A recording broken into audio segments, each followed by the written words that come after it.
Today on Rambling About Cars, we're not rambling about cars, it's trucks.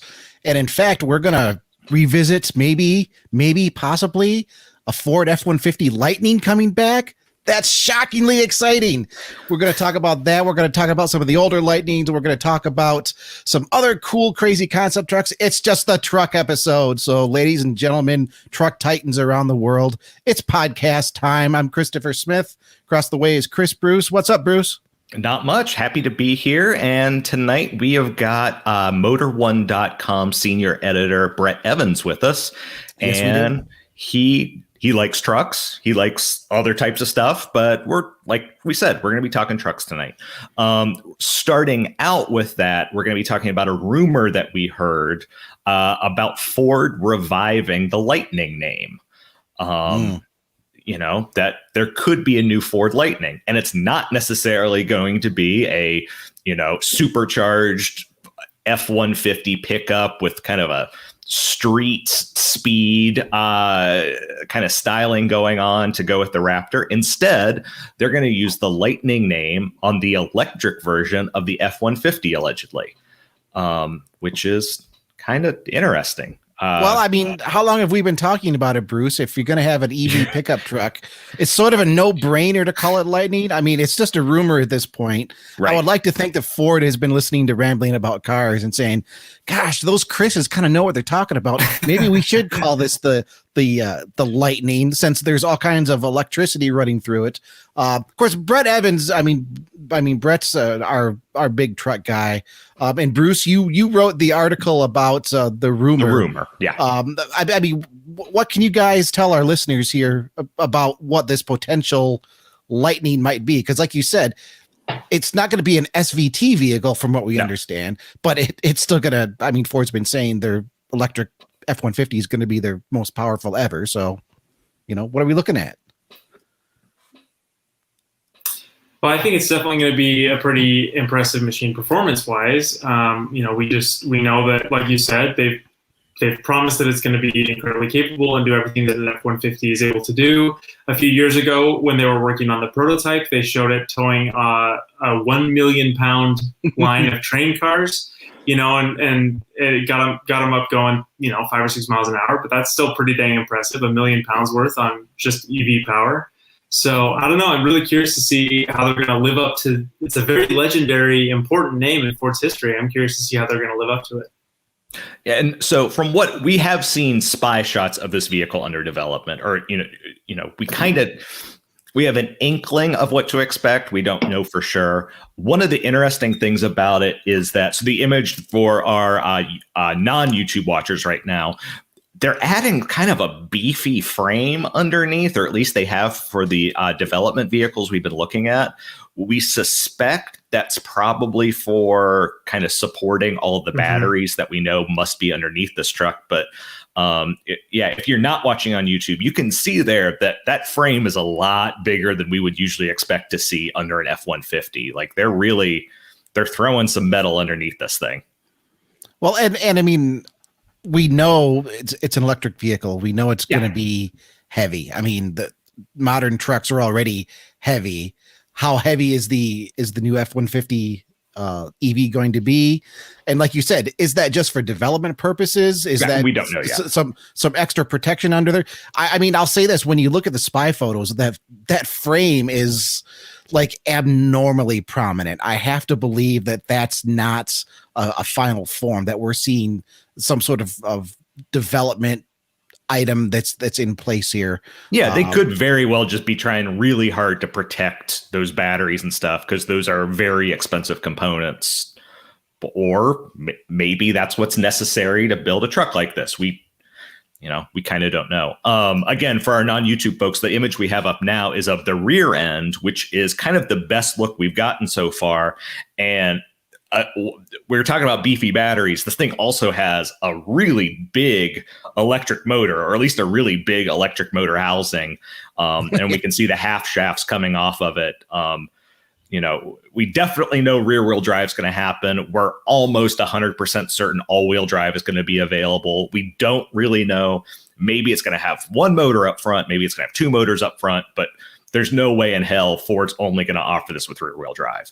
And really what's interesting here as we look at this photo, we're looking at an independent rear suspension here. Mm-hmm. Yeah. Mm-hmm. And that's pretty spiffy for, all kinds of reasons.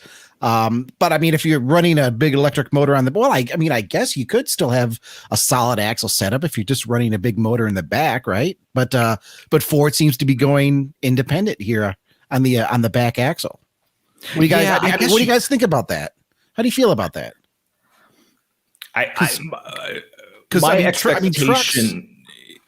Trucks are generally, the solid axle is better for, all kinds of heavier duty purposes. So I've been kind of intrigued by this move. I think the only reason you really see a solid axle is because it can really transmit huge amounts of torque while under load without braking. It's like a much more robust way to transfer 520 pound-feet of torque to the rear axle while also towing 10,000 pounds or what have you. And I don't think you have that issue quite as much with electric motors. I think you have a little bit more flexibility power-wise to split power right and left without necessarily putting components in danger like you would with traditional independent rear suspension with half shafts coming off the side. I think that's probably, they've kind of freed themselves a little bit from some of those internal combustion constraints, which I think might be one reason why you're seeing independent rear suspension instead of a solid axle being driven off of an electric motor PTU or something like that. Yeah, Brett, you literally just kind of took the words out of my mouth. That's exactly the point I wanted to make, is that I think as you adopt an EV powertrain, it makes less sense to have a solid rear axle, that there's just there are less advantages to that setup when you have a motor back there providing the power. And yeah, you said it better. But I guess my question would be, how are the traditional truck people going to take to that though? Because Brett, you know this. The traditional truck people aren't going to buy an F-150 EV. This is a first adopter truck vehicle. This is a. I don't know though. I think Ford's been doing a pretty good job of. Especially with some of the spy shots, and you'll never convince me in a million years that a lot of these spy shots are, oh gosh, you caught us.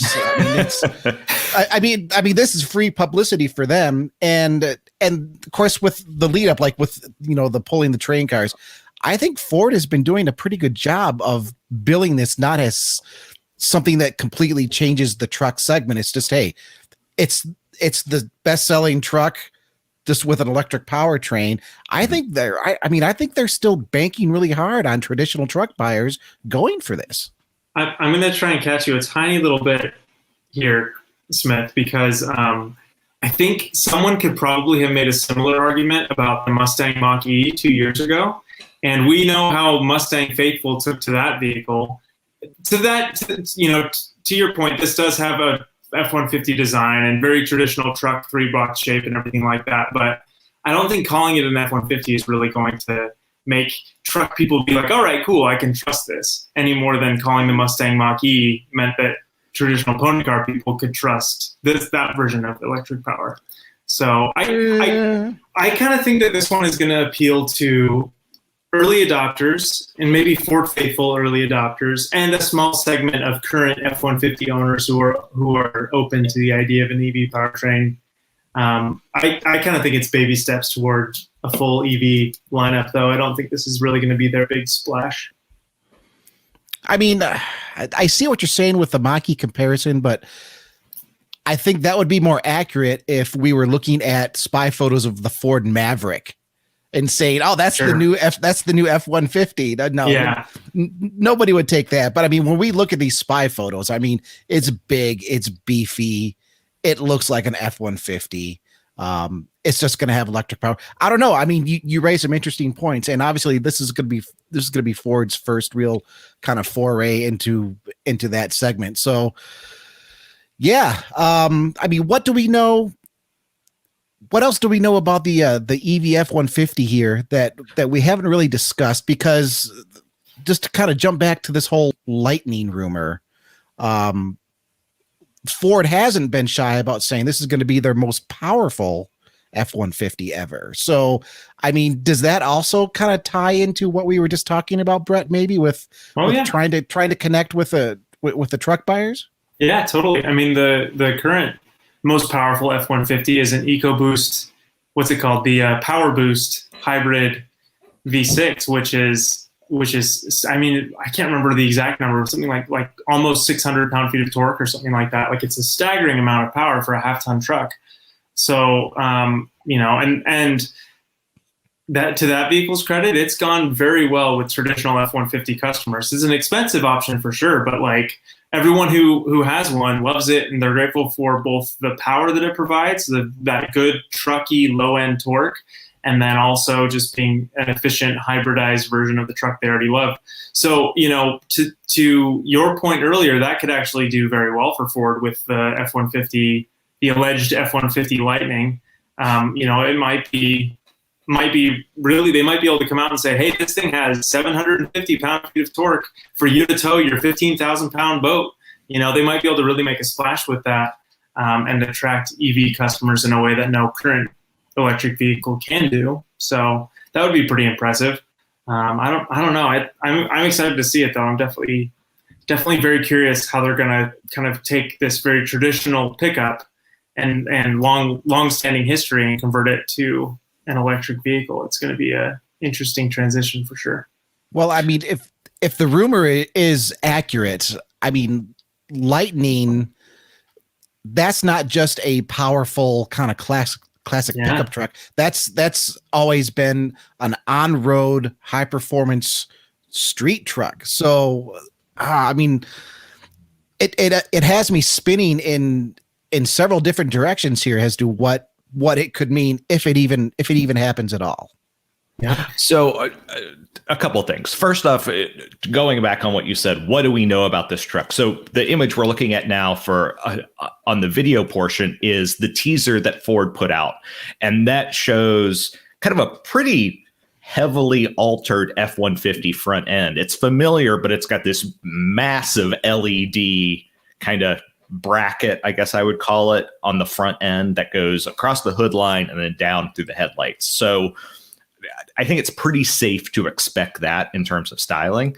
Also, what we think we know, the rumor is that the batteries are going to provide 300 miles-ish of range for the standard version, and there might be an upgraded battery with 400 miles of range. And so as I think about that, my guess is that is unladen. That's not towing anything. Right, that's not having payload. So let's say, you're towing that massive boat or RV or whatever. Let's say it cuts that in half. Even 200 miles that's going to be enough for a lot of people, especially once you factor in whatever charging system, which we know literally nothing about that yet. But, that it's going to be, it seems like Ford is trying to provide impressive specs for this vehicle, at least to me. And then, sorry, just building on your Lightning thing, it also seems to me that it's more Lightning in connotation, that kind of idea of power and electricity, rather than playing on the idea of the Lightnings of the past, which I know we're going to talk about here in just a moment. That kind of, the past Ford Lightnings have been something very different, and this is going to be something new. Yeah, but sorry, Brett, go ahead. Sorry. Yeah. I was just going to say, I definitely don't think if you look at this teaser photo that we've got up on the screen right now, you can definitely see some protrusions down low that look like front tires. And you could definitely tell that this is not going to be a low riding, sport truck like Lightnings of old. This is going to be a totally new way of thinking about Ford Lightning, which might be kind of a tough pill to swallow for some, or it might be just exactly what they want. It might be perfect. Oh, and that's kind of what I was going to touch on too. I mean, whether Ford likes it or not, if they do come out with an F-150 and they call it Lightning, everybody knows F-150 Lightning has a low slung high performance street truck. So I think it's neat to have the connection with, Lightning, with it being an electric truck, electric vehicle. But if Ford isn't going to at least offer some sort of on-road performance kind of machine, I almost wonder if they're going to have an even tougher battle if they go with the Lightning name, just because you already have that association from the previous two generations that at this point have really kind of become their own legend, especially the second gen. Yeah, but the thing is, so I just had to actually look up the year. So the last gen of the Lightning, I believe, was available in either 03 or 04. So you're talking about 04. Sorry. What is it? Over 15 years now that it's been kind of a force on the market. So there's definitely going to be those purists that it might be something different. But after that long of a time period without having that nameplate on the road, I think people, in my personal opinion, I think people are going to be willing to accept that kind of change, especially if it still has the performance that we're expecting. If you look at, the GMC Hummer EV, the pickup that they have, they're promising, very, very rapid acceleration. Oh, yeah. And I wouldn't be surprised if the Lightning electric F-150, whatever we want to call it, can't do that as well. Well, I mean, I don't think straight line performance is going to be an issue.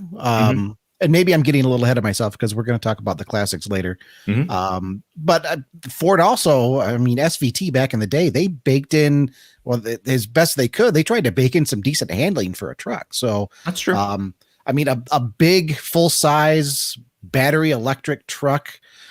I don't really see that being much of a handling machine, but I don't know. I mean, these are questions that I think people are going to ask. And I think it's great that we're talking about it right now, because whether it's a specific electric F-150 that's called Lightning, or they just call the whole thing Lightning, or if it's not even in the cards there at all. I mean, Ford's certainly raising some eyebrows right now. We're certainly talking about it. Now that's kind of an interesting idea that maybe it will just be the F-150 EV, and then there will be the Lightning variant to kind of go along with the gas F-150's Raptor variant.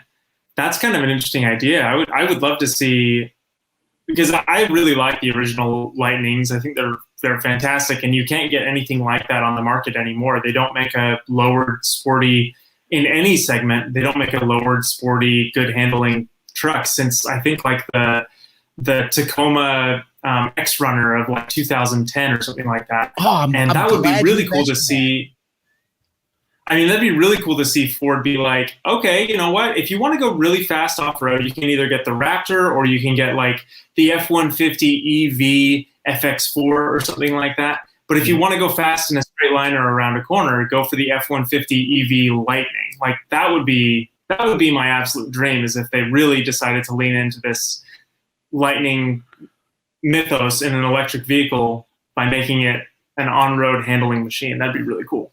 It would. And also, I mean, for shouting out that Toyota, I haven't talked about that truck in probably, I don't know, 7 or 8 years. It's like I totally forgot it existed. That was such a cool little truck. But we're talking Lightning here, though. I mean, it's like I said, I'm torn. Obviously, I have a history with Ford. I don't think it's really a purist issue if they bring back the Lightning name and it's not on a dedicated, high performance street truck. But I think it will be a missed opportunity if Ford doesn't try to at least play that with a version of the truck. I mean, particularly since nothing exists, it'd be competing in a market of one.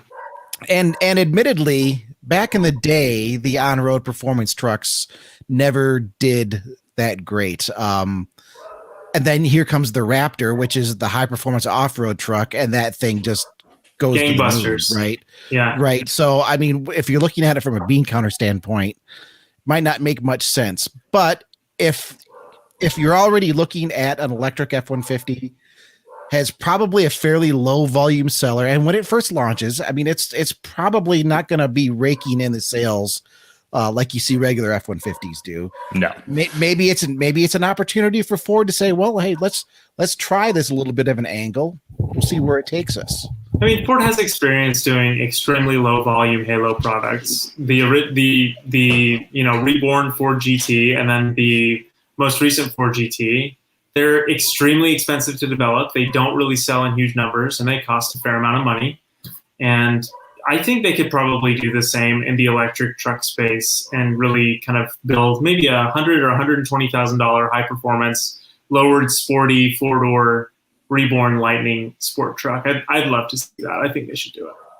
I think it'd be cool. I think if they could do that and come in under the cost of, say, a TRX, I know we're comparing, we're talking about high performance on road with high performance off road, but if they could do something like that and come in under TRX, that's props to Ford, man. That would be that'd be some major bragging points just by itself. Way better bragging points than pulling 1 million pounds of train cars, which we're looking at that image right now on if you're on YouTube. That was kind of gimmicky. I mean, it was totally gimmicky. It definitely was. I think that there's a point that's worth making, though, that no electric pickup trucks on the market really exist right now. You can't buy a Cybertruck yet. You can't buy a Rivian yet. Rivian's close. No, Rivian's and really so's close. Cybertruck, and so's Ford, and so's GMC Hummer EV. Like, isn't Rivian still on track to have something going next month in June? By the end of the that soon. I think so. I know it's by the end of the year. Rivian's about to make by it end of the year, but okay. But the point still stands is that none of these you can walk into a showroom and buy yet, and we are on this cusp of this world where there are a ton of electric pickup trucks. And it's kind of fascinating to see, Ford is very much the old guard in this sense. GMC Hummer EV also to a certain amount. And then you've got the Cybertruck and Rivian and Lordstown. And, we've gone through these, Smith, you and I. It's an interesting world to live in. Yeah. It is. I mean, we're certainly on the cusp of a shift, like it or not. And I have no problem with electric power. I know there are a lot of people that do. It's almost like an irrational fear, maybe not fear, but an irrational just refusal to acknowledge that, okay, you can have a vehicle with far less moving parts, that's far easier to maintain, that's far more reliable, that provides far more power, that provides instant power. It's like, what's your problem? What are you complaining about? Well, it doesn't make noise. Really? That's your only argument. It doesn't make noise. It's like, just get with the times, people. I think electric trucks, especially once the battery life becomes a little bit better, once the charging times are improved. I mean, in 20 years, I'll say it right now, in 20 years, people with electric trucks are going to be like, man, how horrible must it have been to have to like stop at a gas station constantly, and you have that noise just in your ears constantly, and you don't have the reliable power band. Yeah, I'll say it right now. Go ahead and send in your hate emails to me, podcast@motor1.com. But I'll say it right now. So just to build on that, I wrote our story today, the Ford E-Transit, the pricing and some other revised details about that came out today. And Ford's saying that the upkeep costs for a commercial client, so, they're probably going to be driving more than a normal person. But for an E-Transit versus a combustion power transit, it's 40% less. Yeah. So just imagine 40%. I mean, that's a huge, I mean, people need to realize just how big of a change that will be. Right. Because there's never, I need to schedule an oil change. You still got to, rotate the tires, but, whatever. You still have a braking system, but all of those expenses that go along with an internal combustion engine of just keeping that up, spark plugs, coolant, all of that stuff, it goes away more or less. So no, it's going to be much, much cheaper in the long run to have an electric vehicle than it will be to have a internal combustion. And I love the sound as much as anybody else, but totally. But when you look at the benefits, you know what? You can buy little devices to plug into a cigarette lighter that'll pump engine sounds through your stereo, or if that doesn't work, you can just drive down the road. There you go. Problem solved. What you could do is you could just keep like a Harley V-Rod in the bed of your F-150 at all times. Just have it be idling in the bed of your F-150. Drive around, just let it idle. But the V-Rod has a Porsche design engine that actually sounds good, unlike other Harleys. Yeah, you need to get like a Sportster or something, some big V twin that and plus if you have that idling in the bed, it'll shake around. Those things shake so bad it'll feel like you have a big lumpy cam in your EV F-150. Perfect. Oh, we're breaking new ground right here. We just solved the whole problem. Exactly. Brett did. That's Brett's idea. We got to give credit where credit is. We'll put him on the patent. Yeah. Hey, I don't want my name anywhere near that patent. It's the Brett Evans idle device. Yeah. So Great. just tangent. My dad has been saying this for years, and I actually agree with him. I don't understand why more EV makers, like in a Taycan per se, why can't I make it sound like a 917? Like, why can't I make it sound like a flat 12? If it's a pipe through sound, pick your best sounding models ever and just let me hear that sound in the cabin. Lotus did that with their that like in 2012 or something like that. Those 5 electric concepts that Lotus built. Okay, I remember those. And none of them came out, but they built these really cool 5 electric concepts. They had that where you could select your sound. And you could pick anything from like generic vacuum noise, like you get in like a current EV, or one of them was like a mix of a Tron light cycle and a TIE fighter, which is just like okay, my favorite thing in the world. Like that's what I want everything to sound like in the future. But you could pick classic race cars or like let me hear a Lotus sounds. twin cam. It was really cool. In my Avenger, and sure. It was really, really cool, and I'm sad that more automakers haven't like chosen to adopt that because it makes a lot of sense to me too. Yeah. I guess it does make a lot of sense. I mean, you'll have the people that'll be like, "Oh, it's fake. It's fake." Everything's fake now. Like, a lot of performance cars, it's fake. So if it's going to be fake anyway, let's make it be a good fake. Let's make it cool fake. Yeah, let's make it cool fake. Do you guys want to talk about some of the Lightning history that we've been alluding to here for the last half hour or so? I do. Yeah. I want to hear everything you know about it. Oh boy. Well, I mean, yeah, I worked at a marketing company in Michigan right at the tail end of the SVT tenure in 2006. And part of my job was to man some of the phones for the info center. So yeah, I mean, I got acquainted with the Lightnings, with the first gen, with the second gen Lightnings. What a lot of people, and I kind of touched on this earlier, what a lot of people don't really understand, unless they really know the Lightnings well, SVT, they weren't just trying to put a bigger engine to just give it more power to make it go. And that's one of the reasons why I'm scratching my head over a new electric Lightning, because attention was given to the suspension on the original Lightning, which, by the way, the first gen Ford F-150 SVT Lightning, 1993. We're taking a look at that right now. For those not on YouTube. If you're not on YouTube, go there and check us out. You can see us. You can see us kind of ranting and raving and understanding what we're talking about a little bit better. 93, it came out. It had the 5.8 liter. It was a 351 cubic inch V8. Ford tweaked the intake. They tweaked it with the GT40 heads, bumped it up to 240 horsepower, which doesn't sound like a lot, but it was decent. For the time it was. I mean, at the time, the 93 Lightning could just about run side by side with Ford's 5-liter Mustang GT of the day. The Cobras were a little bit quicker, but the SVT Lightnings, they were 0 to 60 in about 7 seconds, which again doesn't sound very impressive now, but we're talking 25 odd years ago. That was a pretty good number for just about anything. Never mind a pickup truck. Mm-hmm. And they were lowered. I'm gonna have to look at my cheat sheet for this one because I don't remember exactly.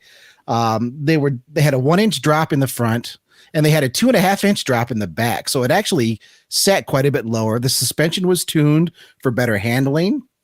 And I mean, it still had the solid rear axle in the back, but this was back when everything still had solid rear axles. So not a big deal. It had the 17-inch wheels with the sticky tires. And I mean, it wasn't necessarily a corner carver, but it wasn't bad in the turns either. I mean, and mind you, this is a pickup truck, just 2 seats inside. You still had a payload, bed in the back for payload. And yeah, it kind of just became something of an icon right there in that first generation, 1993 to 1995. They gave it the 410 gears in the back, so it had decent acceleration. Top speed, no, don't even worry about top speed. In that generation Ford, that was really more about quarter miles. But it was probably more limited by tires too. I don't think you could really get a light truck tire that could do much more than 93 or 101 miles an hour or something like that. They weren't running light truck tires. They had gosh, I can't remember what they were, but I mean that's a performance tire. They stepped away from the light trucks. But it's kind of a high profile tire though, isn't it? Like we're looking at a picture. This picture that those you aren't got, Bruce. Yeah, that's not stock. They were 17-inch wheels. Well, I think they were not. I think they were like a 265 or a 275 50 or something. That's one stat that escapes me. But I mean, it was a legit street truck. It was not, it had no aspirations of going anywhere off road. The joke was, oh, do you ever take your SVT Lightning off road? And it's like, you mean on purpose? Like, I mean, sometimes if we miss an apex, maybe we'll go off road. I mean, that was kind of the joke, right? Especially with the second gens. The first gen Lightnings, I mean, they were good for what they were, but Ford and SVT really took a deeper step on the second gen Lightning starting in 1999.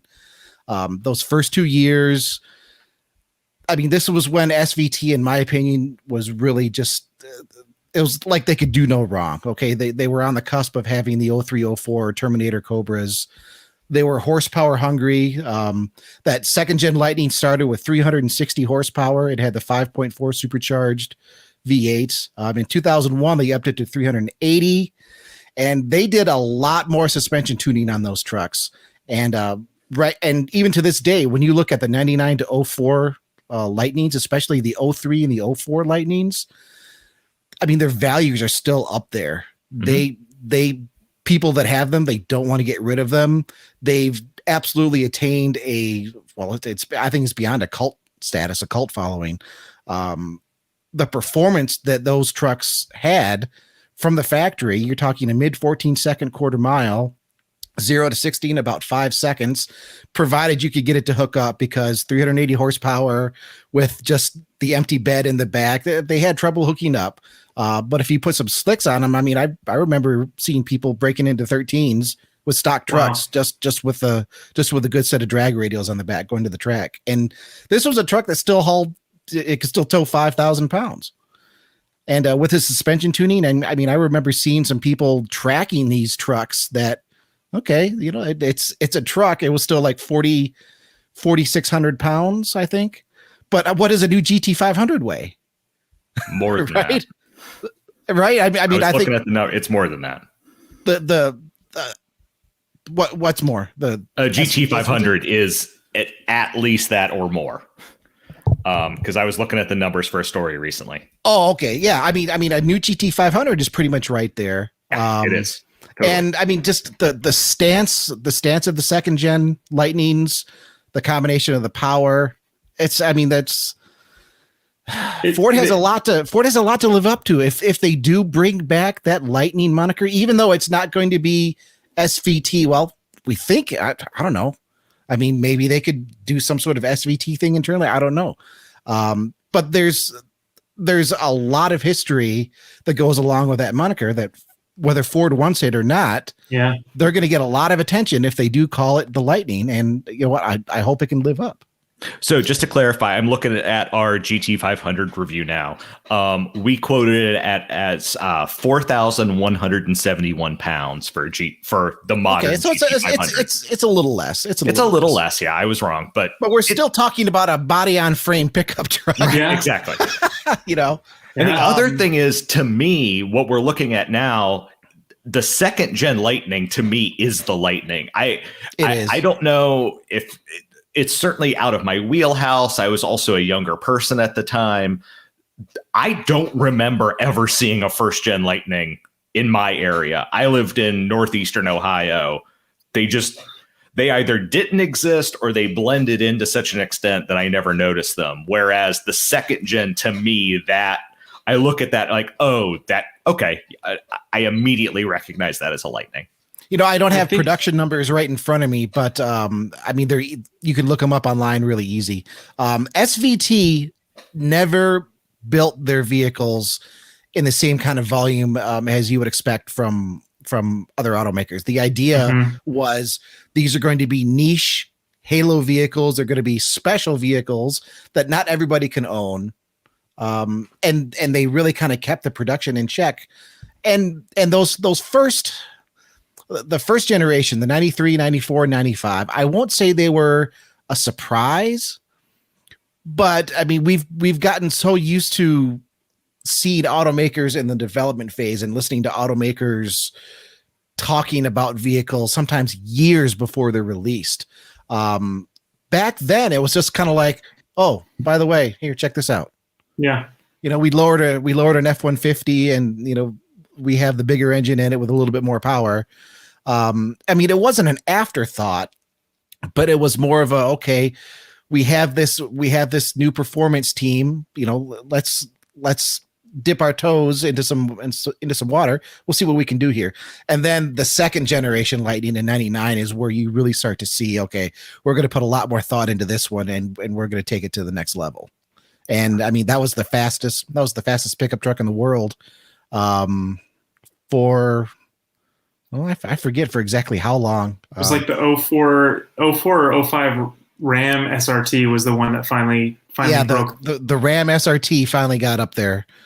But yeah, and that was a cool truck too. But I mean, with the big wheels, yeah, it's hard to argue with the significance that the SVT Lightning had on the market for at least a decade or so. You know, that first generation. It wasn't the first sporty factory pickup truck. There was the Silverado SS and then the Dodge Little Red Express before that. But Little Red Express is a good truck.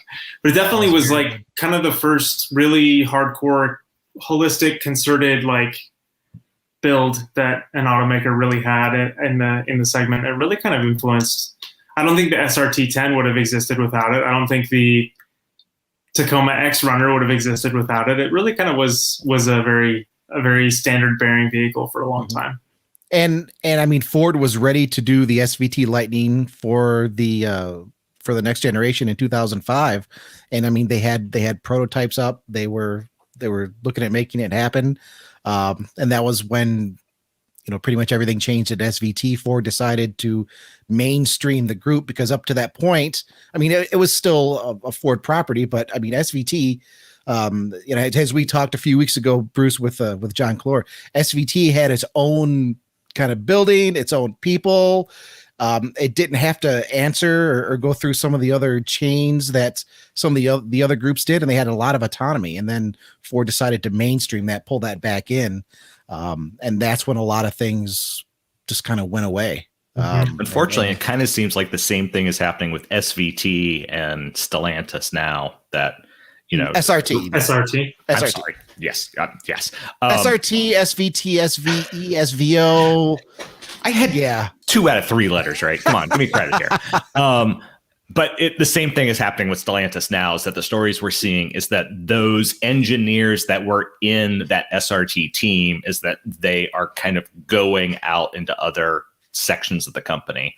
And so that those vehicles aren't going to happen quite the same way. And that's a bummer, you know? Yeah, but I mean, I look at it this way.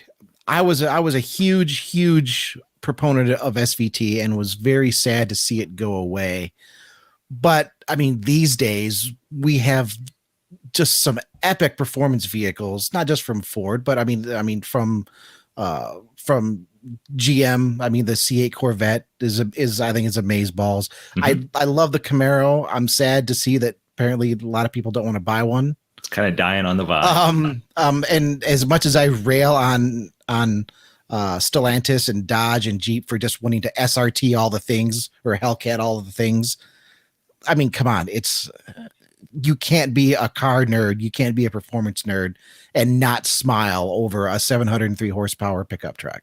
You know, so credit where credit is due. But hey, times change. The one thing that doesn't change is people want power. So even though some of these groups will go away, something else will come in to fill the void. And and especially when you think about when SVT really kind of was in its prime, it still was only making 2 vehicles, the Cobra and the Lightning. And now, if you look at the Ford Performance stable, you've got two different variants of the Mustang, one variant of the F-150, and then up until a couple of years ago, you had a performance version of the Focus and the Fiesta as well. And now you've got the Edge and the Explorer ST. So, taking these little performance centers and kind of diversifying them across your lineup, it maybe doesn't yield that same like really wonderful purity that made the Lightning and the Cobra special, but it still gives the entire lineup something to smile about. And I think you'll probably see that now that SRT is kind of backfilling into the rest of Stellantis. You're probably going to see more interesting versions of all of their vehicles instead of just, the Ford Dodge products and the Ram and the Grand Cherokee. I don't know. I'm kind of looking forward to it. It is a bummer. It's a shame to see these like really beautiful, pure skunk works go away, but I think it kind of yields a better product overall in the end. I'm looking forward to the future and to prevent the people that are no doubt already typing, "Hey, there were more than 2 vehicles at SVT." I'll do the shout out. Yes, GT?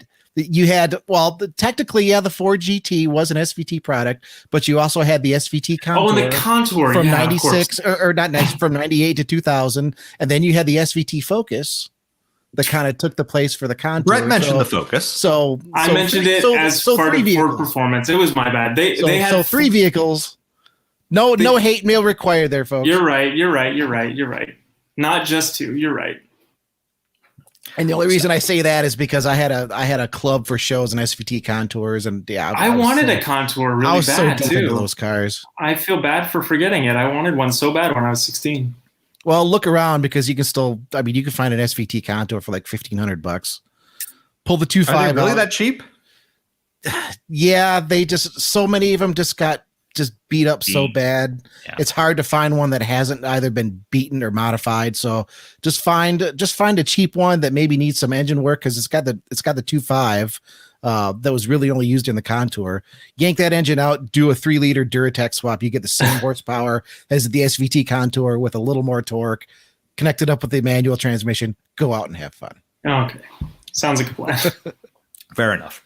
Well, for anyone listening, if you have anything you want to send us, any comments, we are still waiting for someone to send us their project car. Well, we've had a couple, but it's been a while since we've had anything new.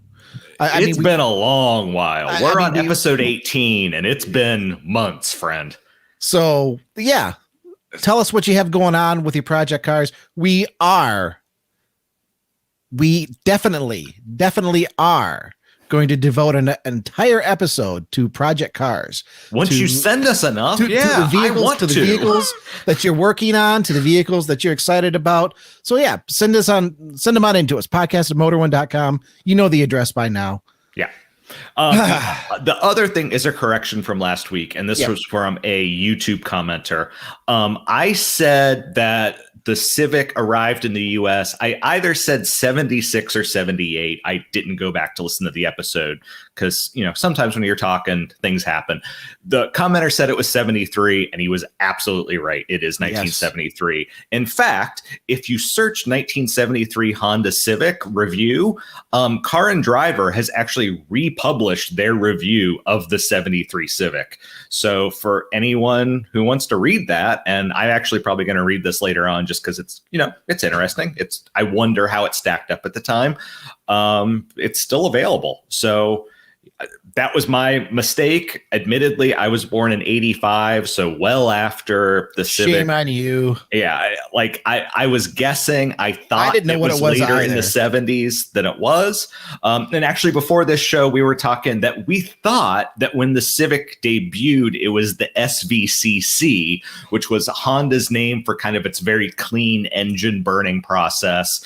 And eventually that became Civic. But from kind of looking around, that doesn't necessarily appear to be the case, that it was the Civic, but it had the SVCC engine. So again, my screw up, I totally admit to it.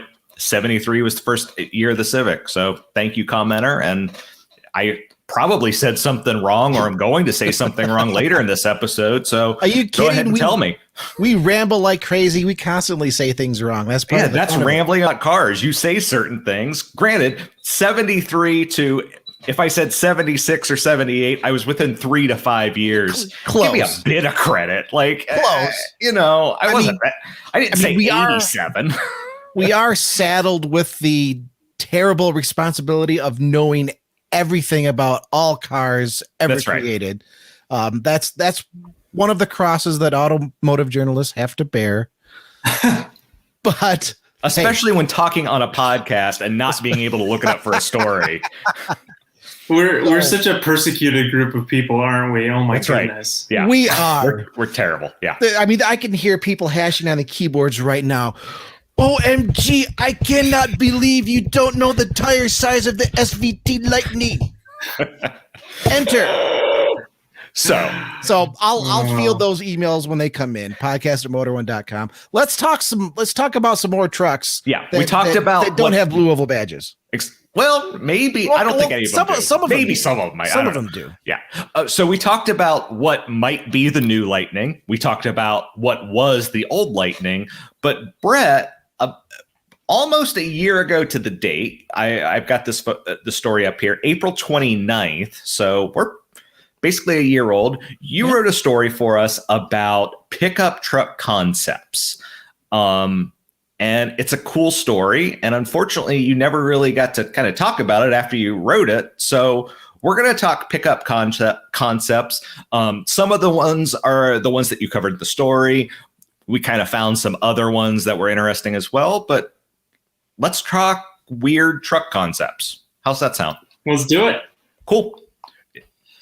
Yeah, I mean, so we don't usually see a whole lot of drastic changes in the truck market for the most part. You know, like each new generation of a truck is a little bit better than the one that preceded it. Right. That's the way it goes. But we don't usually see these like big, huge, splashy debuts until recently, at least. You know, like the Cybertruck was huge, and then the Rivian and the other vehicle like the TRX, and some of these vehicles have really kind of been like higher watermarks. But those are relatively recent. So these are just kind of some cool random trucks that I remember seeing in, you know, my issues of Motor Trend and Truck Trend and Car and Driver and Automobile growing up. And I kind of was like, why don't we talk about them for a few minutes and just see what people remember? And some great comments on the story, people chiming in with their own stuff. This is the first one that I listed, the AMC Cowboy, which was kind of a wacky El Camino version of the AMC Hornet. And I never knew that even existed. Yeah, and that was one. I thought I was always pretty good on some of these. And this took some digging because I didn't either. It wasn't one of the ones that I thought of. I thought of like the Ram Charger or the T-Rex or whatever. But I actually reached out to FCA and was like, hey, what cool things has Jeep done? And this was one of the things that they came back with, the AMC Jeep Cowboy, which is just I'm kind of bummed it didn't come around. I would like to tool around in one of those, kind of like that coupe utility gentleman farmer kind of thing, which looks pretty sweet. Just imagine the cool press photos we could have had with this, Bruce. Yeah, no, totally. So no, and we're not going to go through them all. And there's some other ones, there's some really good ones. So the one we're looking at now is the Chevrolet XT2 concept from '89. Look at that, which is friggin' gorgeous. Like, totally. I'm not lying here. Elon Musk could come out with this right now and put a Tesla badge on it, and it would sell like gangbusters. Yeah. And tell me I'm wrong.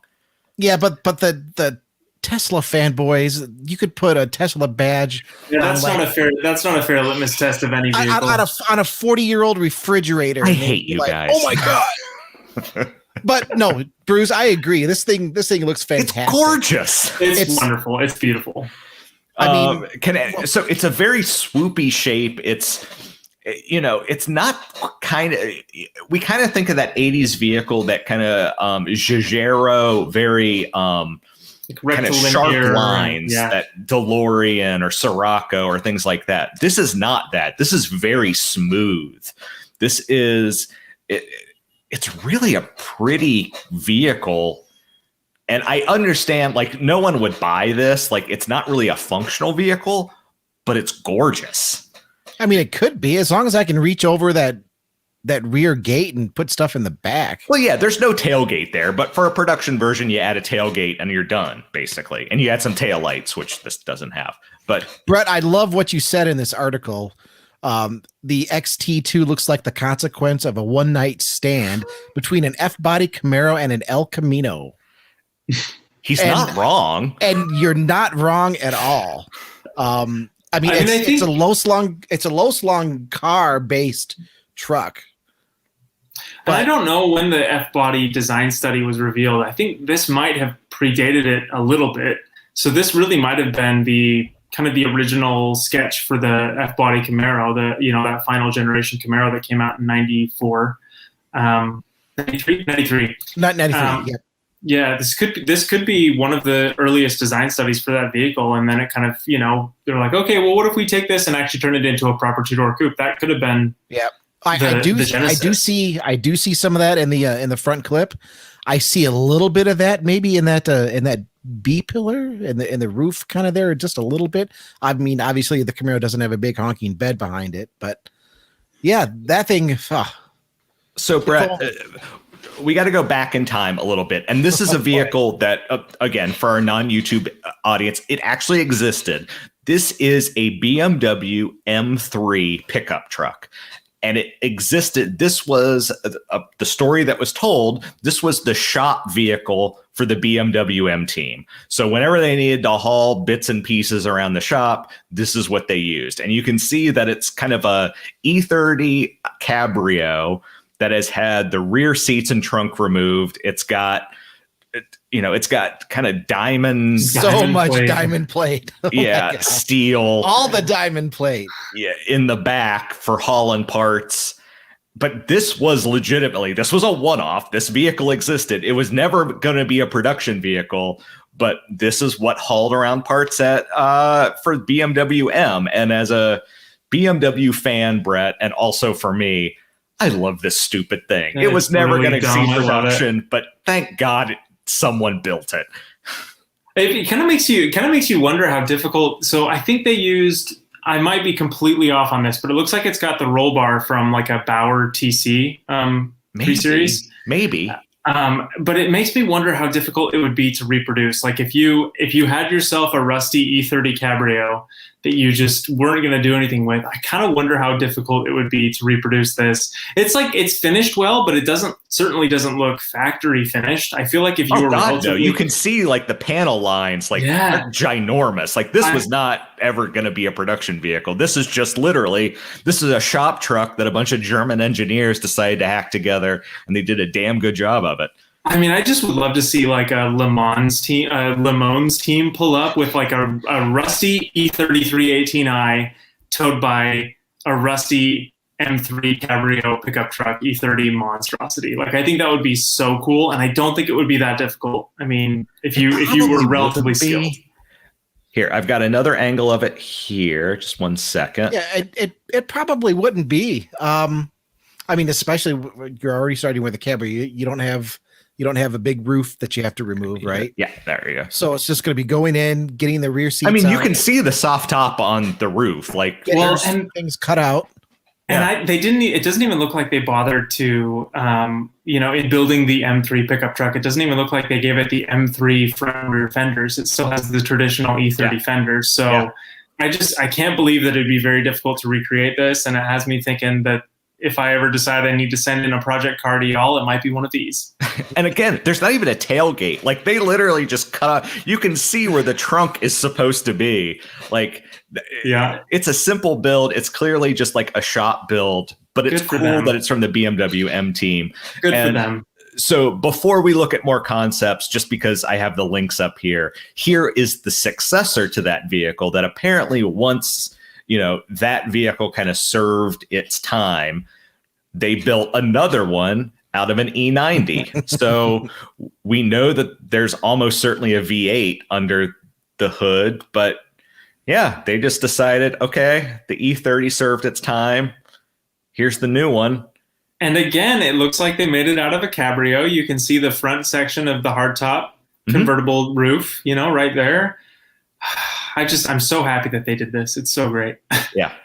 And we'll post a link to the story. This also includes some of the other BMW M projects that didn't happen, like the M Compact, which is just so cool, where they took an E36 engine and shoved it into what Americans would call a 318 Ti. I think Europe got the 323 Ti. Am I wrong about that, Brett? Didn't they get the inline six in that? And we only got the 4-cylinder? A slightly larger. Yeah, that's correct. Yeah. But still, they put the 6 into that, and it's just they had some cool skunk works for sure. They had really like one of two maybe we should get a story up about this, the E34 M5 convertible, and then I think that might be in the story. I could be wrong. Oh, wrong photo. Hold on. We should talk about that for sure. That was a pretty cool machine. We'll talk about that another time, but that was a pretty cool machine. In the story that you're talking about, I know we have an E46 M3 station wagon. Yep. Just some really cool stuff that this random skunk works has done, and yeah, it's cool to see engineers letting their hair down a little bit and having some fun when the overlords give them the opportunity. Well, it's not even so much the opportunity. It's that this was the M team. They had the car sitting there. They had the engine sitting there, and they said, let's just take a couple afternoons and fit one into the other. And it happened. Here, I love it. While we're sitting here talking, I'm going to pull up these photos. You guys vamp just for a second for me. Is it interesting to anybody else that we're talking about concept trucks and we actually haven't looked at a traditional truck yet? I mean, I know we're at unibody. I know we're car-based trucks. Yeah, I mean, I know these are technically trucks and they're concepts, but I mean, yeah, these are all unibody car-based vehicles. Something that might possibly have some sort of resurgence coming soon with vehicles like the Maverick and the Hyundai Santa Cruz, which are unibody vehicles. Yeah. Maybe there is something to this market after all. Maybe there is demand for something smaller that's more car based as opposed to the big trucks that we have thus far. Okay, Smith, that's enough. Brett and I are going to nerd out about BMWs. Go ahead. You guys go ahead and go for it. So here is that the 318 Ti in general that they made. So we're looking at the outside. It looks completely normal. Here will be an engine shot of it right now. So you'll see the engine. Sorry. So big inline 6. And then the absolute coolest part to me are these old school carbon fiber seats right there. Oh, wow. Yeah. Very cool. Very elemental. You can see the extremely elemental. Is literally stretched over the back. That's insane. Yeah. Yep. So my first BMW experience, I think, was with a 318. Actually, yeah. Way back. Was my third year of college. I was working at a BMW dealership, just doing detail work, and it was a Lincoln, Mercury, Suzuki, Mitsubishi, and BMW dealership. Okay, it's a bizarre group of vehicles. it wasn't that, and the 318. I don't know. It never did much for me, to be honest. It didn't do much for anyone. But I did learn to drive on a brand new 328, or I did learn to drive a manual transmission on a brand new 328 because they were like, I mean, just a college kid. You know how to drive a stick, right? Sure. Yeah, sure I do. I've seen this happen before. I know what to do. So it kind of spoils you because I mean it's such a good manual, right? In those cars, and then you go to a plebeian manual, and it's just like, ugh. So that's my BMW story. Okay, we'll talk about trucks again. It's truck time again. Jump back to it. Everyone talks about the Ram TRX today, so I don't think you get to the Ram TRX without talking about the T-Rex. Wait, which T-Rex? Oh, this is a different T-Rex. That's a T-Rex. There was a T-Rex before the T-Rex, and this was actually called T-Rex. Yeah. What was the T-Rex before the T-Rex? Oh, gotcha. What we're looking at right now. I think you're saying there was one more before this, and I was going to be shook. No. Sorry. Not to confuse everybody. No, this is a 6x6 Dodge Ram Monster. Yeah. This has I think it has they built this to publicize the V10. So kind of in the same way that the SRT10 publicized the V10 for the second generation, this was their like, no, this is a new engine for us. And people always synonymize it with the Viper, but really that 8-liter V10 was built as a truck engine first, and then just kind of later, evolved into sports car duty. So this is a pretty bitchin' machine. I would love to drive something like this. It looks so cool. I mean, I imagine, I don't remember this back in the day, but just with the shock value of 6x6 vehicles now and thinking about how many we've actually seen, to see this back then, because I mean, this is way before Mercedes did anything with their, with their G, right? Mm-hmm. So do we know, do we remember when this was?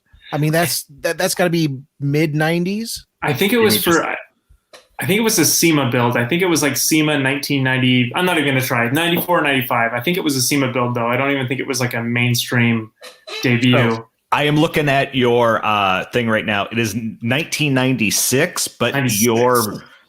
Your slide here does not say. So it could have been 95 for 96, or it could have debuted in 96. Let me just see if I can figure it out. Yeah. So I mean that wasn't long after that particular Ram body style came out. No. And I do remember when that came out, and everybody huge. Everybody was talking about how good that truck looked. And you know what? It still looks good today.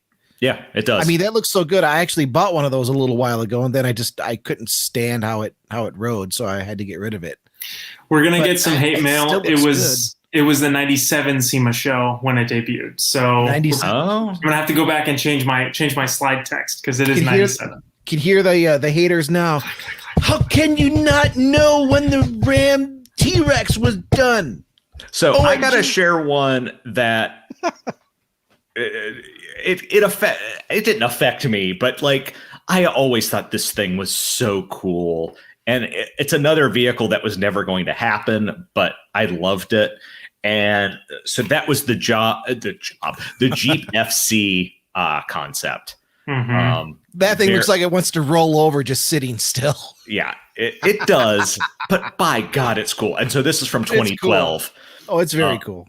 And I just thought this was such a neat idea for Jeep to do, especially in 2012. Like, obviously, there was no way this thing was ever going to get built.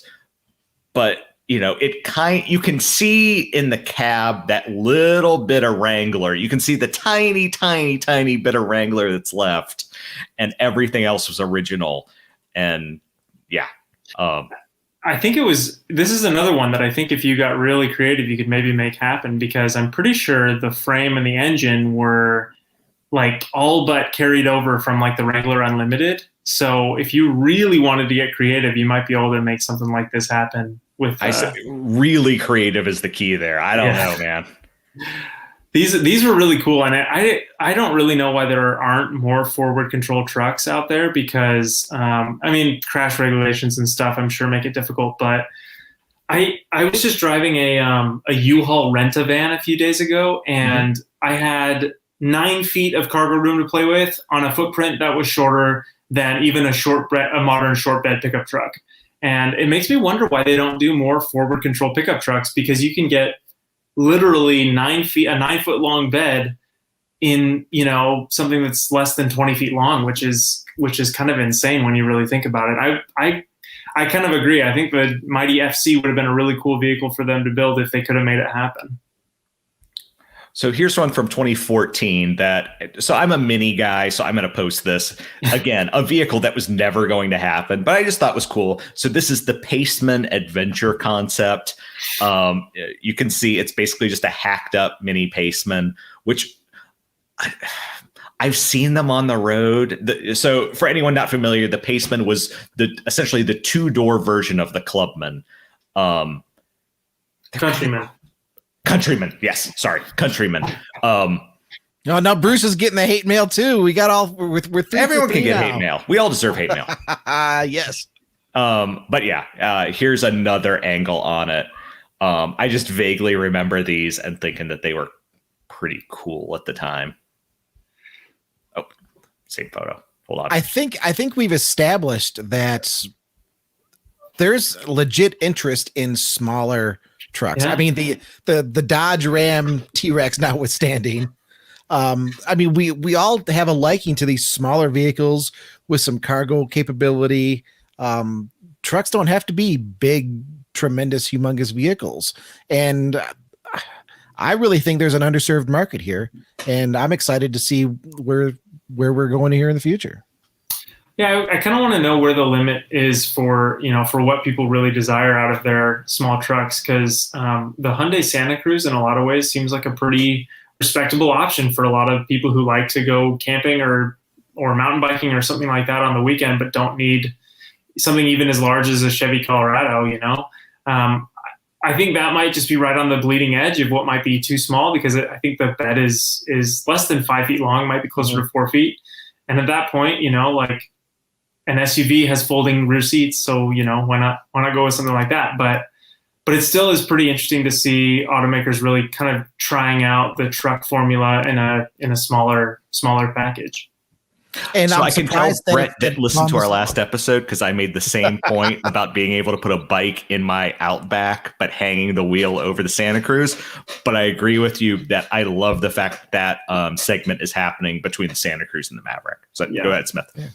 Well, no, that I already set up what I was going to say there. What I was also going to say was, after talking about, hey, all of these smaller trucks, and look at this, I wanted to share probably one of the biggest trucks that Brett, you had on your list. Once we get it up here, the Mighty F350. Oh wait, no, that's not it. Hold on a second. There we go.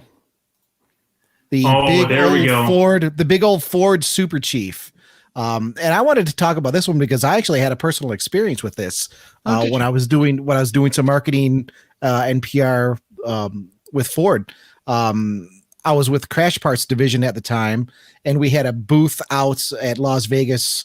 Once upon a time, there was a collision show that would go on in Vegas the same time as SEMA, and we actually had the Super Chief concept in our booth. And I was amazed. I mean, the thing was like 25 feet long. I mean, it's just absurdly huge. But when you look at it now, I mean, that truck did preview a lot of the design cues that we would eventually come to see on the F Series. Mm-hmm. And people during the course of that show, people would come up to us and they would be like, "Oh, why isn't Ford building this? Ford needs to build this." And my only response to them was, come back when the show's over and watch them try to drive this thing out of here. It had the turning radius. I mean, it's a concept. I mean, it's not supposed to be street ready, but I mean, it had the turning radius of like a football field. And so many, it just kind of glosses over so many people that when you have a big vehicle like this, big, huge wheelbase, yeah, it seems awesome. But do you want to drive it every day? Do you want to live with that every day? I promise you, you don't. So, my little Ford pickup story. That being said, I would love to live with a smaller truck. I don't know about the rest of you people out there, but I think living with a small truck would be a pretty cool thing. Definitely. I don't have any fight there, but yeah, I think that's kind of everything. Brett, do you have anything you want to promote? Anything you got coming up? Anything you've written that you want to promote? Anything like that? Putting me on the spot here. I know we got some real cool stuff on Smith's favorite subject, the Mach-E, coming up. Okay. Got a cool video coming out in a couple weeks, kind of talking about where it falls in the pony car family lineage. I'm not working on that one. That's managing editor Brandon Turkis, who's doing that fine work. So definitely keep an eye peeled for that one. Cool. All right. Well, as always, depending on when you're listening, good afternoon, good evening, or good night. We always appreciate that you listen to this show and that you give us your time. Podcast@motor1.com is the email address. You can find us at Motor1 on YouTube. But yeah, and also you can always find the post on the website. So every Friday, Spotify, Apple Podcasts, pretty much anywhere you can find podcasts, you can find us. And if there's happens to be somewhere you listen to podcasts that you can't find us, let us know and we'll try to get there. But we'll try to plug it in. We're out there. But yeah, in more ways than one. In more ways than one. Thank you, Brett, for jumping in there. You said it. You beat me by like a half a second, man. All right. Well, thank you very much. Bye, everybody. Good night. Bye-bye.